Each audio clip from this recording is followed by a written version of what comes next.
आज आपण करणार आहोत व्हेज पुलाव। अगदी बाहेर मिळतो तसाच, तोही प्रेशर कुकरमध्ये। तुम्ही बघू शकाल काय मस्त दिसतोय। अगदी अचूक आणि योग्य प्रमाण ह्या रेसिपीमध्ये आहे। पटकन रेसिपीला सुरुवात करूया। नमस्कार मंडळी, स्वादिष्ट बाय स्नेहल चॅनलमध्ये तुम्हा सगळ्यांचं खूप खूप स्वागत। आज आपण प्रेशर कुकरमध्ये परफेक्ट व्हेज पुलाव कसा बनवायचा हे बघणार आहोत।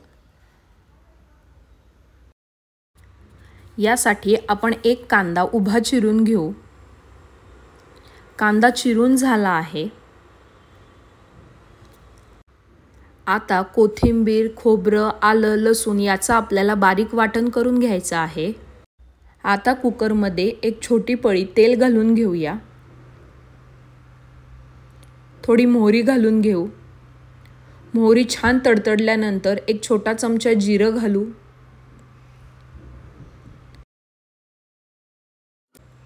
3 हिरव्या मिरच्या उभ्या चिरून घालायच्या। हिरव्या मिरच्यामुळे हलकासा स्पाइस त्या पुलावमध्ये मिसळतो। आता उभा चिरलेला कांदा घालून एक 4 ते 5 मिनिटं छान परतवून घ्यायचं।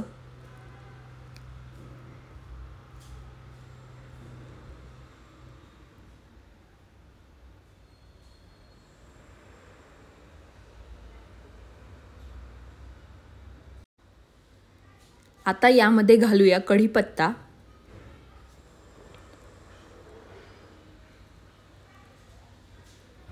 कांदा छान सोनेरी रंग येईपर्यंत परतून झाला की यामध्ये काजू घालूयात।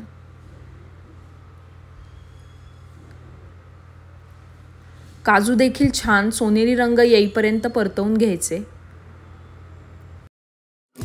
काजू परतून झाल्यानंतर यामध्ये स्वच्छ धुवून घेतलेला वाटाणा घालूयात। इथे मी 50 ग्रॅम वाटाणा घेतला आहे। भाज्या तुम्ही तुमच्या आवडीप्रमाणे देखील व्हेज पुलावमध्ये ॲड करू शकता। यामध्ये आता खडे मसाले घालूयात। खडे मसाले देखील एक 2 ते 3 मिनिटं तेलामध्ये छान परतवून घ्यायचे।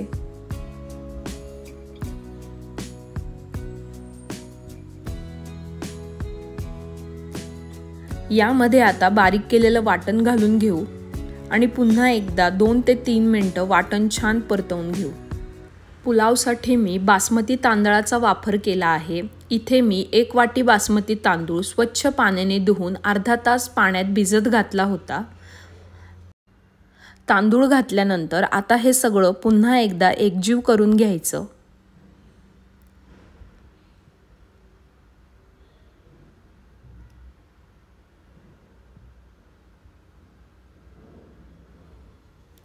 चवीप्रमाणे मीठ घालून घेऊ।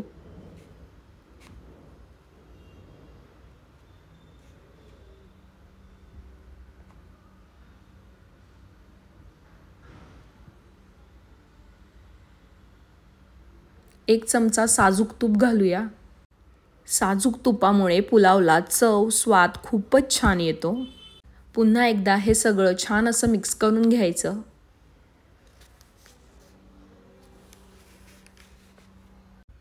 आता मी 1 फुलपात्र पाणी घातलं आहे। पाणी घालून हे पुन्हा एकदा 2 ते 3 मिनिटं छान असं मिक्स करून घ्यायचं।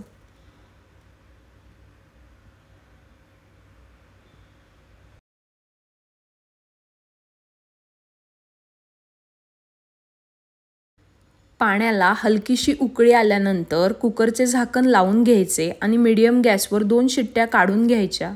चला तर मग इथे आपला व्हेज पुलाव बनवून तयार आहे। पटकन चेक करूया। वा, तुम्ही बघू शकाल काय पुलाव मस्त मोकळा मोकळा झाला आहे। याचा सुवास तर जबरदस्त आहे आणि चव म्हणाल तर अप्रतिम। तुम्ही देखील हा व्हेज पुलाव नक्की बनवून बघा। अशाच नवीन नवीन रेसिपीसाठी यूट्यूबला स्वादिष्ट बाय स्नेहल चॅनलला पटकन सबस्क्राईब करा।